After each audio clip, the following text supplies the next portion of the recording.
Welcome to the Thinking Abyss podcast, a philosophical journey through consciousness, reality, and the phenomena that challenge our understanding of existence. From ancient wisdom to cutting-edge theories, we explore where philosophy meets science and curiosity leads to the edge of the unknown.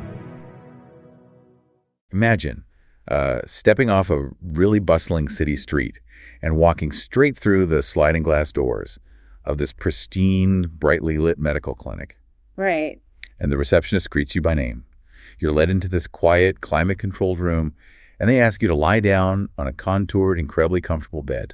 The kind that just kind of absorbs you. Exactly. So a technician comes in and places this intricate, almost halo-like array of sensors over your head. And they lean in and casually inform you that over the next few hours, they're going to perform a flawless, microscopic, quantum-level scan of your entire mind. Every single piece of it. Yeah, all of it. Every memory of your childhood, the exact specific way you learned to ride a bike, your highly nuanced reasoning skills, even your specific idiosyncratic sense of humor. The things you wouldn't even know how to articulate about yourself. Right. Your deepest, darkest fears that you have literally never told a single soul. The exact jagged contours of your unique personality. All of it. Every firing synapse, every chemical state mapped perfectly. Mapped and translated. Translated into this massive cascade of data and then transferred completely into a highly advanced, infinitely powerful digital network. And this is where the promise comes in. Yeah, because you're told that when you close your eyes on this bed, you will open them inside a simulated paradise. Or, maybe looking out through the optical sensors of a practically indestructible synthetic body, completely free from disease, free from the terror of aging. Forever liberated from biological decay. Liberated from the meat sack, basically. Right. Well, the procedure we are putting you through in this little thought experiment goes by a few technical terms in the scientific and philosophical communities. Like mind uploading. Mind uploading, or primarily whole brain emulation. And to ground the theoretical mechanics of what is actually happening in that clinic, we really have to look past our modern concept of artificial intelligence. Because it's not just a really good algorithm. No, not at all. We aren't talking about feeding a large language model your text messages and emails to create a chatbot that mimics your speaking style. Right, that's just mimicry. Exactly. The theoretical procedure involves physically and dynamically scanning the entire labyrinthine neural architecture of your biological brain. We're talking about mapping a structure so complex that it kind of defies human intuition. It's massive. 100 billion neurons. And the trillions of synaptic connections firing between them. And we have to map the precise electrical and chemical activity cascading across those networks in real time. So the goal isn't just a copy. The ultimate defining goal of whole brain emulation is to create a digital simulation that is so incredibly faithful, so perfectly mathematically identical to the original biological organ, that the resulting digital system exhibits the exact same consciousness. The exact same subjective experience. Yes. I mean, the ambition driving this is staggering. And for the people championing this technology, prominent figures in transhumanist thought, this isn't just some abstract late-night dorm room thought experiment. It's an actionable roadmap for them. Yeah, they view this specific technology as the ultimate endgame. They see it as the final, definitive solution to biological mortality. Because biology is fundamentally flawed, from their perspective anyway. Right. The transhumanist argument is that mind uploading is the only logical path to an indefinite lifespan. You completely bypass that fragile, decaying, highly vulnerable biological envelope you were arbitrarily born into. You cheat death permanently. By migrating your consciousness into a medium that doesn't rot. It's a very seductive pitch. It is. But the central problem we immediately hit, however, isn't actually on the technical side of the equation. Which is wild to think about because the tech seems impossible. I mean, finding the astronomical data storage capacity required or inventing the scanning resolution needed to perfectly capture synaptic weights at a quantum level. Those are massive engineering hurdles. Massive, but they are theoretically solvable physics problems. Given enough time and computing power, we could probably do it. The true, seemingly insurmountable core tension here is metaphysical. The philosophy of it. Deep, ancient philosophy of personal identity. The foundational question is not whether a team of hyper-advanced engineers can build a perfect digital replica of your mind. Right. The question is whether that resulting replica is actually you. So put yourself back in that clinic. The machine whirs to life. The halo sensor scans your brain flawlessly. It creates an exact, functioning, dynamic digital duplicate of your mind in a server tower humming in the next room. Everything went perfectly. Yeah. Now, the lead doctor walks in, checks a tablet, and says, "Great news. The upload was a complete success. Your digital self is currently booting up, it's enjoying a simulated cup of coffee, and it feels absolutely fantastic." Now, per standard medical procedure, we're going to administer a lethal injection and incinerate your biological body. It completely changes the tone of the room. It does. Because does that feel like a continuation of you? Are you about to achieve the transhumanist dream of immortality? Or are you just about to be murdered on that bed while a digital clone steals your identity? Inherits your bank accounts and lives forever in your place. That paradox is the crucible of this entire concept. Because the validity of mind uploading as a form of survival, for you, the listener, right now hinges entirely on how human beings define personal identity over a span of time. What makes you across time? Right. If the upload is merely a perfect psychological replication, a high-fidelity copy, then the original biological person absolutely ceases to exist the moment that physical body is destroyed. Which is not immortality. That is a highly sophisticated replacement. To rigorously understand if this procedure actually saves your life, we really have to analyze the philosophical problem of persistence. The problem of continuity. Because intuitively, just sitting here right now, you feel like you are the exact same person you were 10 years ago. You feel a continuous thread. Yeah, you have this continuous, unbroken narrative running in your head. But biologically and psychologically, that feeling is a complete illusion. A very persistent illusion. Over a decade, practically every single cell in your physical body dies and is replaced. Your skin sheds, your muscle tissue rebuilds, even the dense structure of your skeleton regenerates. You are physically a new entity. And your mind is just as volatile. The political views you held at 18, the people you loved, the things that made you angry, the goals you had, so much of that has just vanished and been completely replaced by new beliefs. You aren't physically the same organism, and you certainly aren't psychologically the same mind you were a decade ago. Yet, you persist as a singular identity. You still look at a photograph from 10 years ago and say, that is me. Philosophy provides us with 3 dominant frameworks to explain how identity persists through that constant chaotic change. And applying these 3 frameworks to the concept of whole brain emulation yields wildly different and often terrifying results. Let's break those down. What's the first one? The first framework is the biological view, sometimes referred to as animalism. Proponents of this view, such as the philosophers Erik Olson and Peter van Inwagen, make a rigorous, very grounded argument. They keep it very physical. Very physical. They argue that your identity is inextricably tied to the living biological organism. You are fundamentally and inescapably a human animal. Meat and bone. Exactly. Your continuous existence in the universe is defined solely by the continuous biological life of that specific organism. It is the ongoing, uninterrupted cellular metabolism, the functioning organic heart, the biological whole that constitutes your identity. So if the animalist framework happens to be the objective metaphysical truth of the universe, the implication for our listener in the clinic is incredibly dark. Incredibly dark. Under the biological view, mind uploading is nothing more than elaborate, high-tech suicide. Because the body dies. Because the digital copy inside that server, regardless of how psychologically faithful it is to your personality, regardless of the fact that it perfectly remembers your childhood and loves your family just as fiercely as you do. It is fundamentally a separate, non-biological entity. Right. It's a simulation running on silicon. It is not the human animal. If the scanning procedure requires destroying your physical body to get the necessary resolution, that action equates to the absolute permanent cessation of your existence. You die. Full stop. And moments later, a brand new entity boots up, utterly convinced it is you, but the actual subjective experience of the person who walked into the clinic is gone forever. Elaborate suicide. I mean, you hand over your life savings thinking you're buying a ticket to eternity, and you're actually just paying for your own execution and the birth of a digital imposter. It's a horrifying thought. Transhumanists generally run as fast as they can away from the animalist view. For obvious reasons. Right. They lean heavily on the second framework, which feels vastly more optimistic for the prospect of living forever. The second framework is the psychological continuity theory. This traces its lineage way back to the philosopher John Locke and was later expanded upon with incredible depth by modern philosophers like Derek Parfit and Sidney Shoemaker. Okay, so what's Locke's take here? Locke argued that identity is not tied to a physical substance at all. neither biological meat nor a mystical soul. It's purely mental. Yes. Personal identity consists entirely of the continuity of consciousness and memory. It's the chain.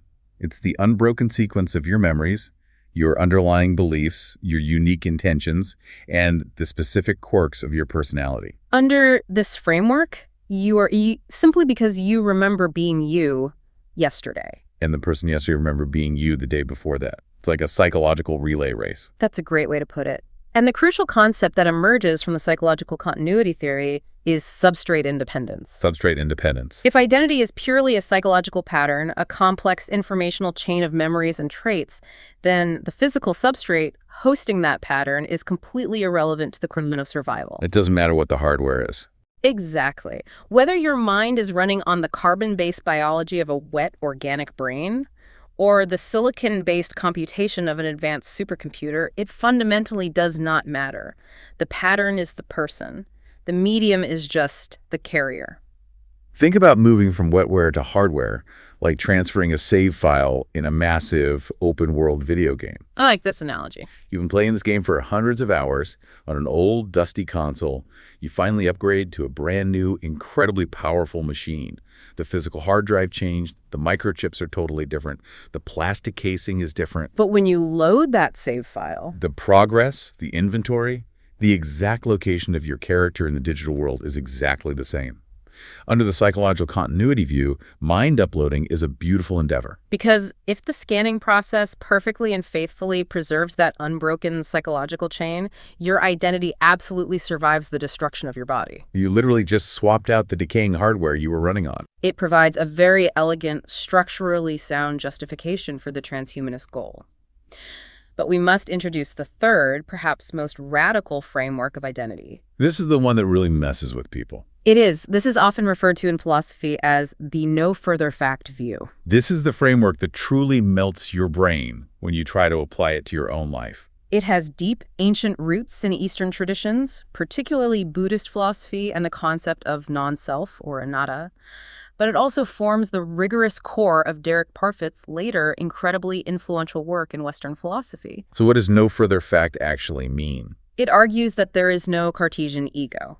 There is no soul. There is no indivisible, glowing core of identity sitting inside your head that uniquely and permanently makes you you. So if I am lying in that clinic and I ask the doctor, when you hit the upload button, is the resulting digital person really him? Under the no further fact framework, you are asking a malformed, nonsensical question. Because the me is already a flawed concept. Yeah. Right. It's like pointing to a pile of sand, taking grains away one by one, and asking, what is the exact, definitive moment this stops being a pile?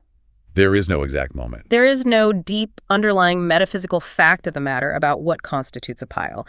And similarly, you as a person are essentially just a loose collection of experiences, psychological traits, and physical parts seamlessly working together in a temporary arrangement. So there is no distinct, permanent owner of those parts that exist independently of the parts themselves. Exactly. And if there is no rigid binary identity to begin with, then survival isn't a simple on or off switch. It isn't a matter of asking, am I 100% alive or am I 100% dead?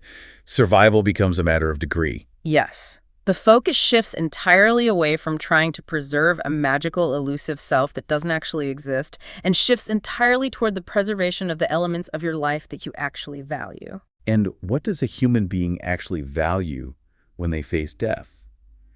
You value your relationships. You value your ongoing projects, the novel you haven't finished writing, the scientific research you're conducting, your ability to experience joy, your desire to see what the world looks like in 100 years. That's the core of it. If a high-fidelity digital upload flawlessly preserves those valued elements and continues those relationships and projects out into the future, then under the no further fact view, survival has been achieved to a very significant degree. It doesn't matter if it's the original you, because there was never a permanent, unchanging original you to begin with. You were just a pattern of values and memories, and that pattern is continuing. It totally reframes the stakes of immortality. It lowers the existential panic. But philosophy demands that we pressure test these frameworks. We can't just accept a theory because it makes us feel better about dying. No, we have to push these concepts to their absolute logical breaking points using mind-bending thought experiments. And the most effective way to break these theories is to adapt the ancient paradox of the ship of Theseus and apply it directly to the neurobiology of the human brain. Let's set up that thought experiment. Imagine a different kind of clinic. Instead of going in for a rapid, destructive brain scan, you opt for a totally different, highly gradual procedure.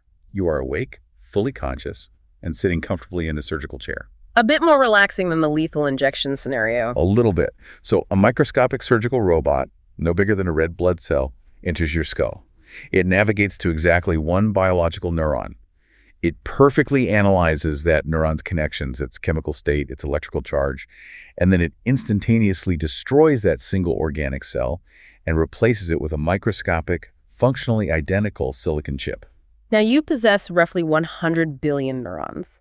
Losing a single biological neuron and having it replaced with a perfect synthetic substitute changes absolutely nothing about your subjective experience. You don't lose a memory. You don't stutter mid-sentence. You don't feel a sudden chill in your soul. Your consciousness remains completely, seamlessly uninterrupted. The robot moves to the next neuron.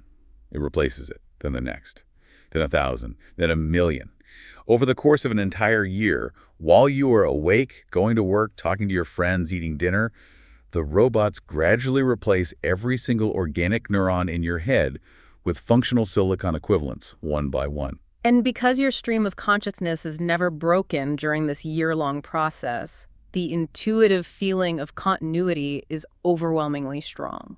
Almost anyone presented with this thought experiment agrees that the person who walks out of the clinic a year later with a completely silicon brain is the exact same person who walked in. It feels incredibly safe. It feels like you are slowly upgrading the hardware while the computer is still running. You never had to reboot. You never had a lights out moment. So mind uploading works. We just have to do it gradually over a year. This gradual replacement scenario seems to validate the psychological continuity theory perfectly. It makes substrate independence feel highly intuitive. But it contains a catastrophic logical vulnerability. It leads directly into a trap that philosophers call the fission problem, or the redundant copy scenario. Okay, if the gradual replacement feels so safe, where is the trap? Imagine the exact same year-long gradual replacement process. The surgical robots are replacing your biological neurons with silicon chips one by one while you go about your life. Right.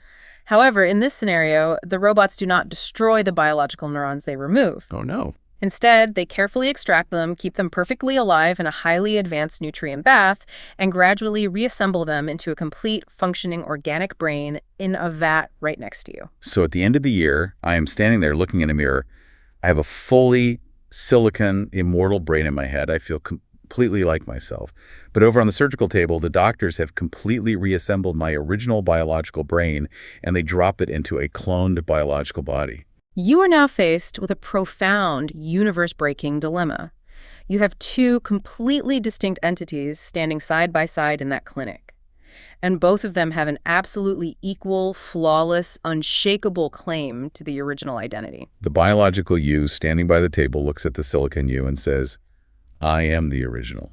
I am made of the original cells. I have the continuous memories of the last 30 years. But the silicon you looks back and says, no, I am the original. I never lost consciousness. I remember sitting in the chair for a year while they upgraded me. I have the exact same unbroken psychological chain. Both entities possess your memories, your personality, your deep love for your family. They both feel intensely subjectively continuous with your past. They are about to rock, paper, scissors to see who gets to go home to your house and sleep in your bed. This scenario creates an unsolvable logical contradiction for the concept of identity. The fundamental unyielding law of identity in logic is that a thing is identical only to itself. Right, A equals A. Exactly. If person A, the biological you, and person B, the digital you, are both standing in the room, they cannot both be numerically identical to the original person who walked in a year ago because they are clearly not identical to each other. They're two different people. Occupying different physical spaces, about to walk out different doors and have different thoughts. The moment they look at each other, their experiences diverge. They're no longer the same person. And this logical contradiction shatters a massive assumption. It proves that personal identity cannot be a simple, all-or-nothing factual property that simply transfers to whatever holds your psychological continuity. Because if identity can split, if it can undergo fission and result in two equally valid continuations, then identity was never a singular, indivisible thing to begin with. This deals a severe, almost fatal blow to the traditional psychological continuity theory. It forces us to realize that just copying the psychology, even flawlessly, isn't enough to guarantee your exclusive survival. The fission problem completely breaks our intuition about what makes us who we are. But if we pull back from the philosophical chalkboards and look at the brutal physical reality of the human brain, we run into constraints that make the philosophy look easy. We do indeed. If we step into the neurobiology lab, what are we actually dealing with when we try to perfectly map a human mind? The foundational architecture of the brain is called the connectome. This is the comprehensive static map of all the neural connections inside your skull. We mentioned the baseline numbers earlier, but they require deep context. 100 billion neurons. Yes. And each individual neuron can have up to 10,000 synaptic connections branching out and communicating with other neurons. This brings the total number of synapses to roughly 100 trillion. 100 trillion. To physically map 100 trillion connections, even with vast arrays of electron microscopes, requires parsing a volume of biological data that dwarfs the information content of the entire modern internet. A map of 100 trillion connections is a staggering feat of biology. But mapping the connectome is just creating a static snapshot. A blueprint. Imagine I hand you a perfectly detailed, millimeter-accurate map of a massive city like Tokyo or New York. Every single highway, every side street, every traffic light, every stop sign is mapped perfectly. You have the ultimate connectome of the city. But if you stare at that piece of paper, does it tell you anything about the traffic? Exactly. Does it tell you where the rush hour bottlenecks are? Does it tell you how the flow of cars radically changes at 3:00 a.m. on a Tuesday versus 5:00 p.m. on a Friday during a thunderstorm? A static map tells you absolute nothing about the dynamic, lived reality of the system. And that is the crux of the neuroscientific constraint for mind uploading.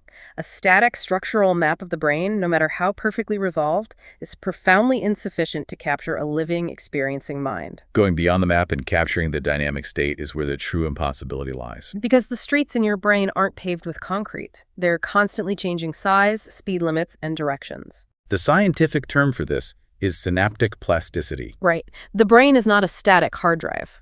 Every single time you learn a new fact, every time you experience a fleeting emotion, every time you recall a childhood memory, the efficacy and physical strength of the connections between your neurons physically changes. The network rewires itself continuously, second by second. An upload process would not just have to map the roads, it would have to perfectly capture the exact strength, voltage, and potential for future plasticity of all 100 trillion synapses at the exact frozen microsecond of the scan. And it's not just an electrical grid. We visualize the brain as wires and sparks, but it's a terrifyingly complex chemical system. The brain is a pharmacy. We must account for the chemical wash. The electrical signals jumping between neurons are heavily fundamentally mediated by neuromodulators.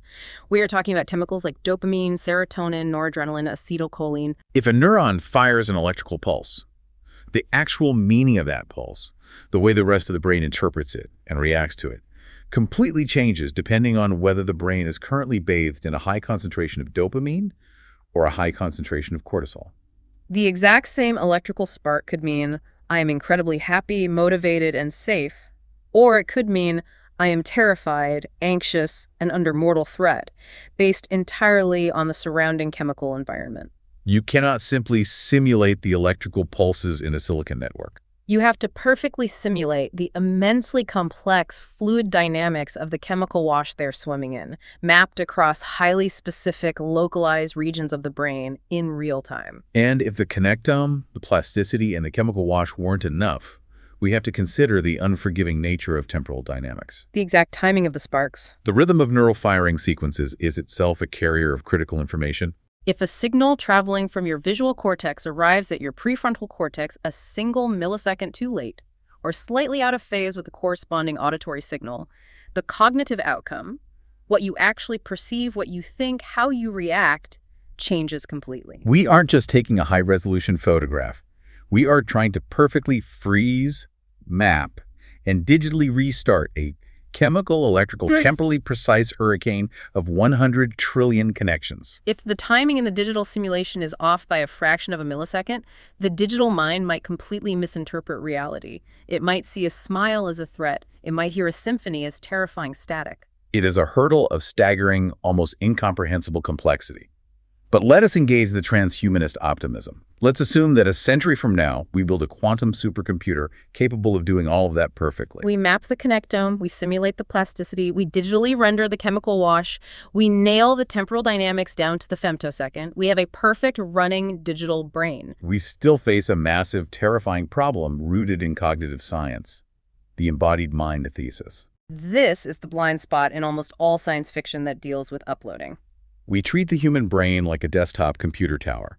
We assume you can just unplug it from the biological monitor, carry it across the room, and plug it into a shiny new synthetic android body or digital server, and it will boot up just fine. But the embodied mind thesis argues that your cognition, your actual sanity and consciousness, is not isolated to the 3 pounds of meat inside your cranium. Your mind isn't just in your head. Cognition is profoundly distributed across the entire physical body and inextricably linked to the surrounding physical environment. The human brain relies on a constant, massive, roaring stream of critical biological inputs to function correctly, to regulate emotions, and to maintain basic sanity. Think about the physical sensations you're experiencing right now that you aren't even consciously aware of. First, proprioception. Your body's unconscious, continuous sense of space and where your limbs are. Even with your eyes closed in a dark room, you know exactly where your hands are. Your brain is constantly receiving a massive data stream from your muscles, joints, and tendons. Then you have the gut-brain axis. Your gastrointestinal tract possesses an entire massive nervous system of its own. It produces huge amounts of the body's serotonin.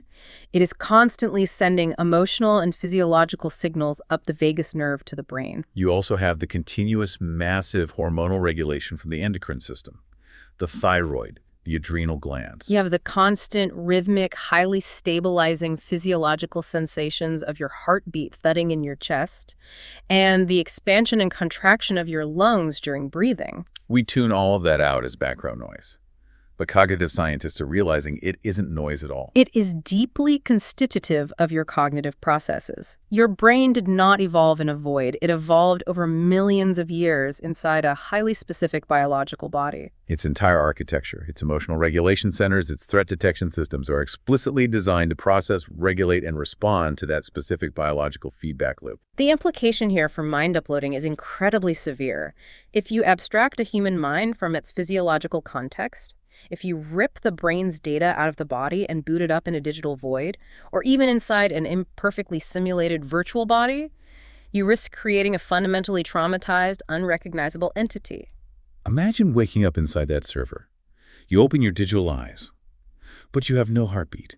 Your digital brain is desperately, wildly screaming for proprioceptive feedback from biological arms and legs that no longer exist. There's no gut sending serotonin to calm you down. There are no adrenal glands to process the sheer terror you are feeling. The sudden, absolute, crushing silence of the biological body might be so overwhelmingly unnatural to your neural network that the simulated mind might simply snap. It would suffer an unprecedented, agonizing form of sensory deprivation psychosis.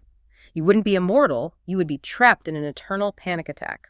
And even if the programmers attempt to perfectly simulate a virtual body for the upload to inhabit, complete with a simulated heartbeat and simulated gut flora, we run directly into the fidelity problem and the inevitability of divergence trajectories.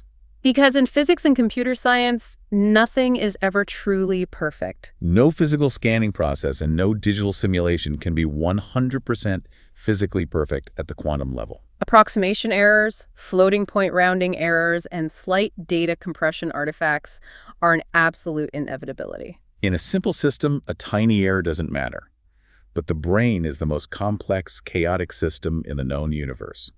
And in chaotic systems, small errors don't stay small, they compound. Imagine the scan is 99.999% perfect, but there's a microscopic rounding error in the simulated dopamine receptors in one tiny subregion of your digital amygdala. On day one of the simulation, you wake up and feel perfectly normal.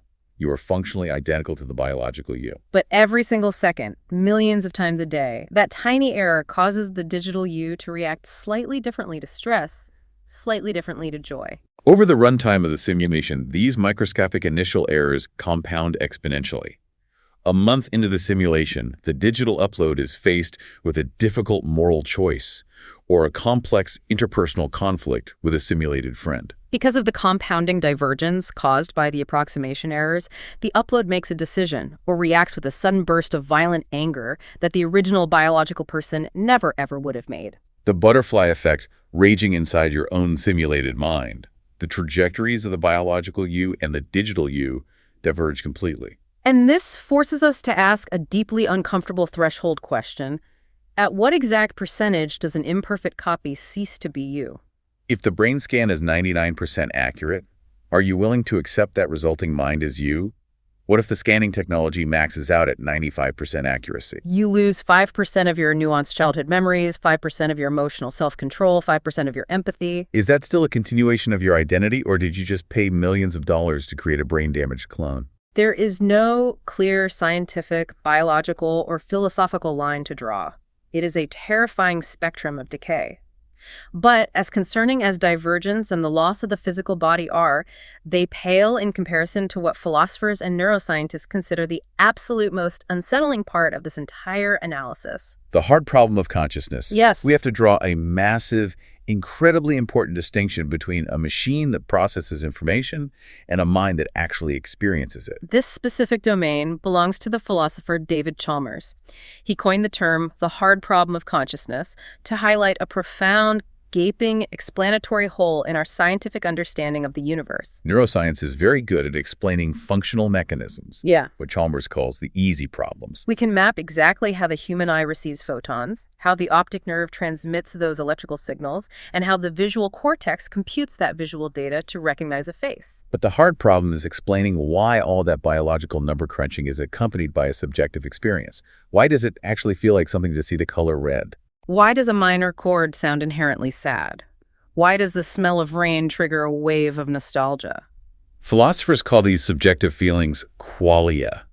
Science can explain the wiring and the mechanics of the brain perfectly, but it has absolutely no idea how physical matter generates the internal, subjective, rich, vibrant movie of your conscious life. Because of this vast explanatory gap, the hard problem introduces a deeply terrifying theoretical concept into the uploading debate: the philosophical zombie. A system that behaves perfectly identical in every outward way to a conscious human being, but is completely, utterly dark inside. A philosophical zombie processes all sensory data flawlessly. It outputs all the correct behavioral and linguistic responses. If you tell a philosophical zombie a joke, it will laugh at the appropriate time. If you burn its hand, it will pull away and scream in apparent agony. If you sit down and ask it if it is conscious, it will look you dead in the eye and emphatically claim that it is conscious, that it feels deep love for its family, and that it fears death. But there is no one home. It completely lacks any intersubjective experience. There is zero qualia. It is an empty, dark vessel, merely crunching numbers and executing a script. Applied to our listener lying in the clinic, the risk with mind uploading reaches its absolute peak horror right here. You could get scanned. The supercomputer could run a structurally accurate 100% perfect simulation of your neural network. The digital avatar acts exactly like you. It talks like you. It writes books like you. Your family talks to it on a screen and they weep with joy because they believe it's you. But the upload could simply be a philosophical zombie. The biological you was incinerated in the scanner, and the thing that replaced you just processes your data flawlessly without actually being a conscious subject. Your subjective experience of the universe permanently, quietly ended in that clinic.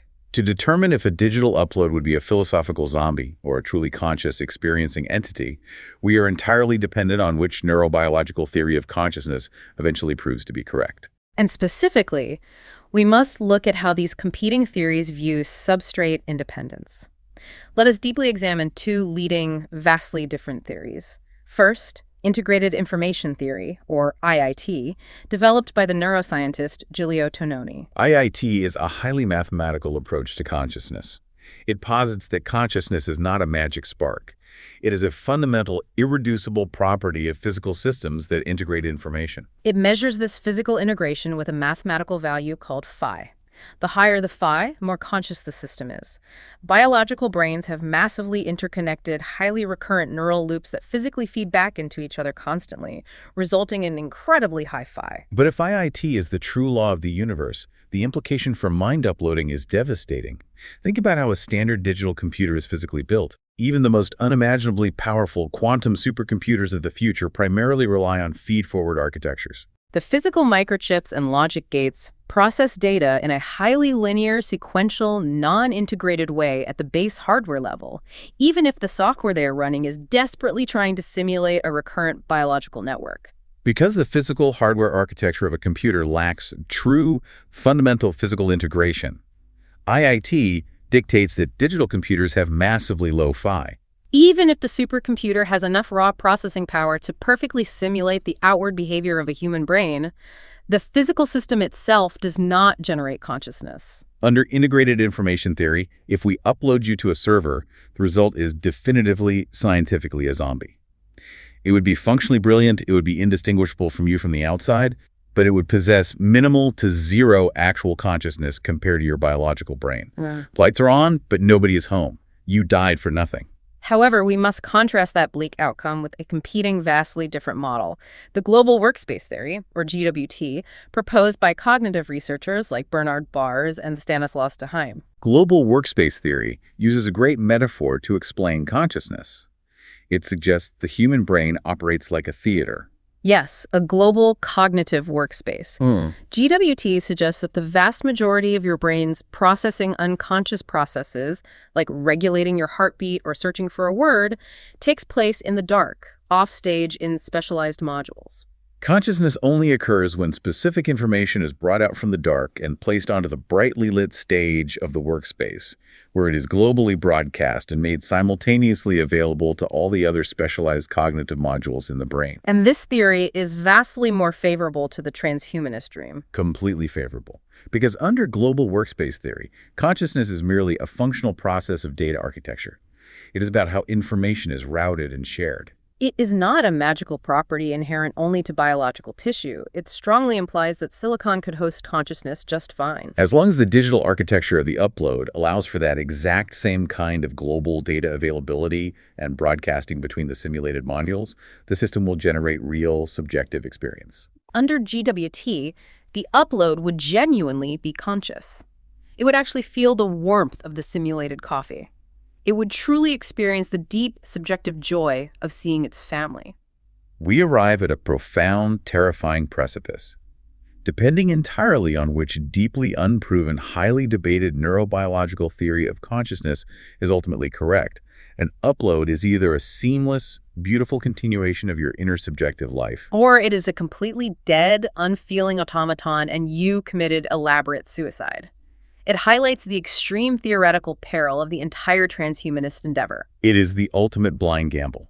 But let's bring this abstract philosophical peril back down to the literal physical mechanics of the transition. Let's look at the exact moment you are lying in the clinic. We have to analyze the specific ways the scan is performed, the difference between death and survival, and bring in Derek Parfit's concept of relation R. There are two primary technical scenarios for how the clinic operates. Let's look at scenario A, non-destructive scanning. In scenario A, the scanning technology is completely non-invasive. Perhaps it uses incredibly advanced, high-resolution MRI-like fields that peer into the skull without damaging tissue. The original biological subject, you, survives the scan, completely unharmed. You are awake the whole time. Simultaneously, a perfect new digital upload is created from the scan data and booted up in the server next door. We're instantly back to the two copies problem, but let's look at the timeline of divergence.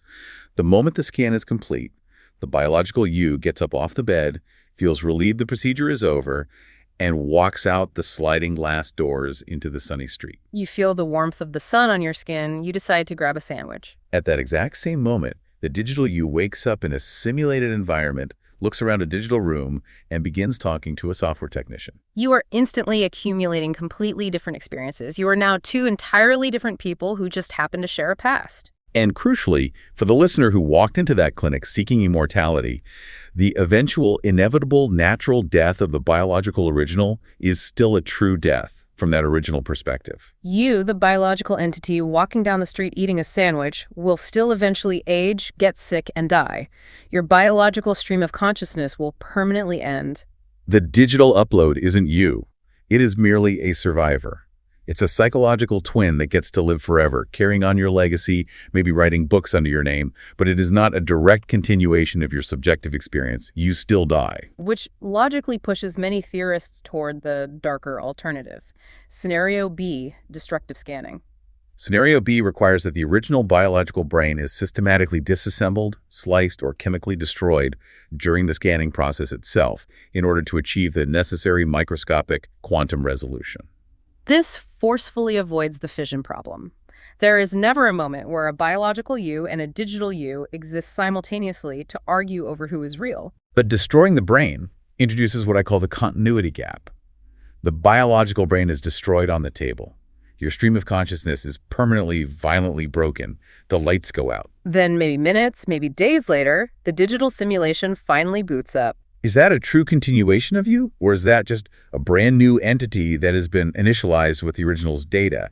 It feels less like waking up from a nap and more like turning on a brand new computer that you've preloaded with a copied hard drive. This specific anxiety about the continuity gap is where Derek Parfit's monumental 1984 book Reasons and Persons provides a critical analytical tool.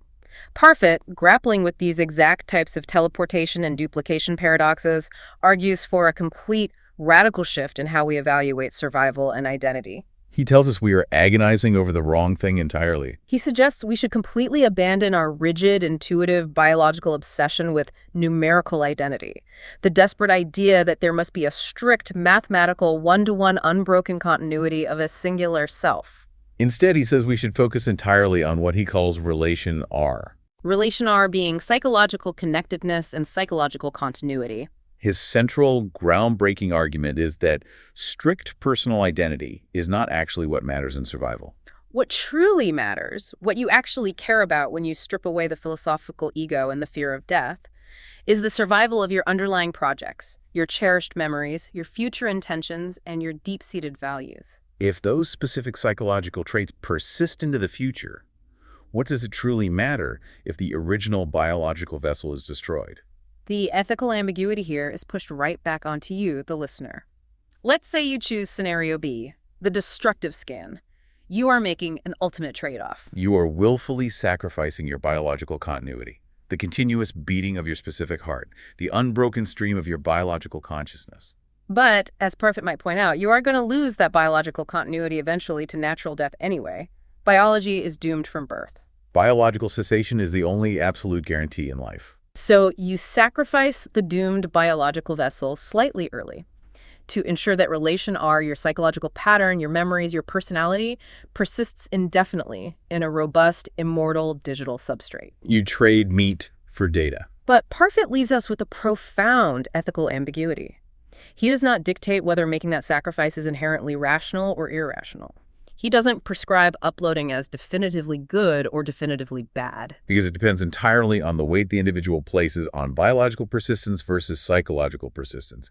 It is a deeply personal, almost religious value judgment. If you deeply value the specific, unbroken biological continuity of your animal organism, if you are an animalist at heart and you believe your meat is your soul, then stepping into a destructive scanner is an utterly irrational choice. You are actively choosing death. However, if you solely value the continuation of your psychological pattern, if you believe relation R is the only thing that matters in the universe, then stepping into that destructive scanner becomes a highly rational, logically sound choice to achieve your goals. It's the heaviest personal choice imaginable, but we can't just look at this as an isolated decision made by one person in a clinic. If this technology exists, it scales, it becomes commercialized. And that forces us to explore the broader, potentially catastrophic societal implications, specifically the terrifying problems of multiplicity and the collapse of social ontology. The problem of multiple instances represents a severe, perhaps insurmountable challenge to the foundational structures of human civilization. If we accept the premise that mind uploading is fundamentally a process of data transfer and software emulation, then we must accept the cold realities of data. Information patterns can be copied, duplicated, and run simultaneously with near-zero marginal cost. The nightmare of multiple instances. Once your mind is a digital file on a server, someone can just hit copy-paste. You could instantiate a dozen copies of a single mind, running them simultaneously on different servers, or placing them into a dozen different synthetic android bodies. Imagine waking up, looking around a room, and see 11 exact copies of yourself looking back at you, all possessing your memories up to the exact microsecond of the scan. And immediately, the divergence effect we discussed earlier accelerates exponentially. The moment those 12 instances boot up, they begin looking at the room from slightly different physical angles. They have slightly different initial conversations with each other. They begin accumulating different experiences immediately. Within hours, or certainly days, they have diverged into 12 entirely distinct people who merely share a common historical origin file. Imagine the mundane horrors of that existence. Who goes to work on Monday and who gets to stay in the simulation and play video games? They all have your memories of hating your boss, so none of them want to go. How do 12 distinct entities share a single bank account? The legal system barely handles complex divorces. It cannot handle 12 people trying to access the same Netflix account, let alone the same mortgage. It violently breaks Western concepts of identity. Our entire societal architecture, from democracy to capitalism, profoundly presupposes one person per identity, one body, one vote, one soul. Multiplicity shatters that foundation. It initiates a total collapse of our legal and moral frameworks regarding responsibility, property, individuality, and rights. Let's pose the unanswerable questions. If one of those 12 copies commits a heinous, violent crime, are the other 11 copies legally or morally culpable? They share the exact same foundational psychological predispositions. They have the identical capacity and the identical temper triggers that led to that action. Or what about marriage? Who is legally married to the original person's biological spouse? If all 12 copies show up at the house demanding to sleep in their bed, society has no mechanism to resolve that. The legal ontology simply cannot handle multiple concurrent instances of a single foundational identity. Which leads us to a fascinating sociological perspective. How identity is constructed externally, the social constitution of identity. We often think of identity as a purely internal, subjective phenomenon, how I feel about myself in my own head. But sociologists and philosophers argue that identity is heavily, perhaps primarily, constructed and maintained by recognition from others. Your identity is held together by your family, your friends, and society at large, reacting to you as you. You are who you are because people treat you like you. So let's imagine a scenario where society outlaws multiplicity. We only create one single upload. The biological original passes away, and the singular digital upload boots up.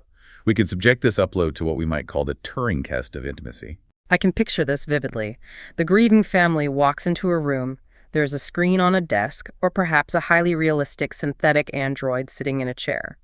They begin speaking to the upload of their dead parent or spouse. If the loved ones interact with the upload, and the upload responds with perfect fidelity, if it references obscure, highly specific inside jokes from decades ago, if it perfectly simulates the nuanced emotional dynamics, the flaws, and the familial obligations of the original person, the family may genuinely accept the upload as the original individual. If it cries when they cry, if it offers the exact same comforting, slightly annoying advice the biological parent would have offered, it passes the Turing test of intimacy. And if society at large accepts it, if the government issues it a passport and recognizes its legal rights to property, then a highly functional, robust form of social identity is achieved. For all intents and purposes in the external physical world, the upload is seamlessly integrated into the social fabric as the original individual. Life goes on. But we must acknowledge the tragic, massive limitation to this external validation. Social acceptance does not guarantee true metaphysical identity.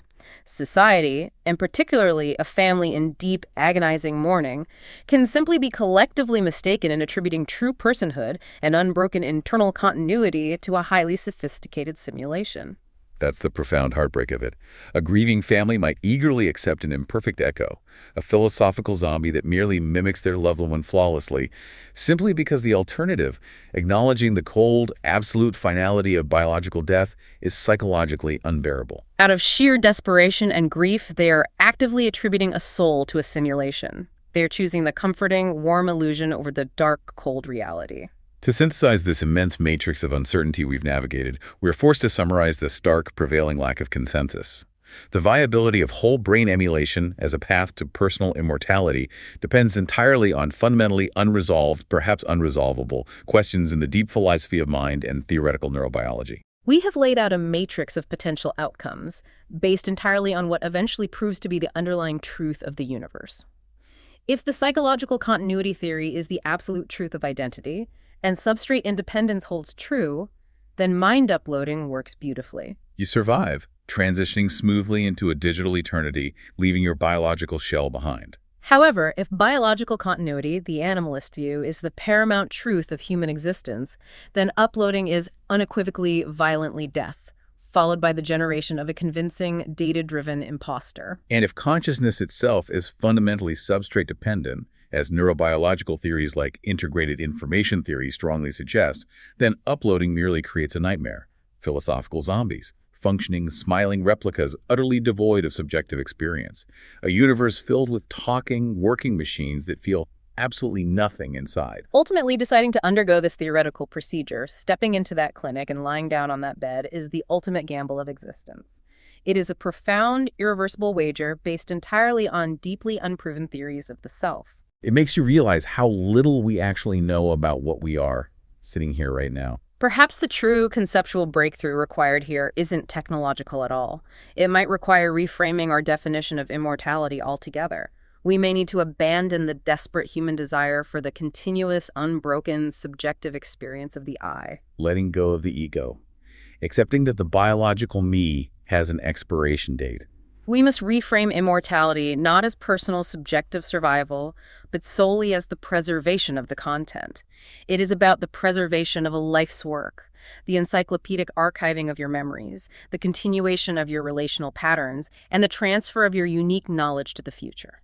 This technology fundamentally challenges the core human assumption that the self is a robust, singular, indestructible fact.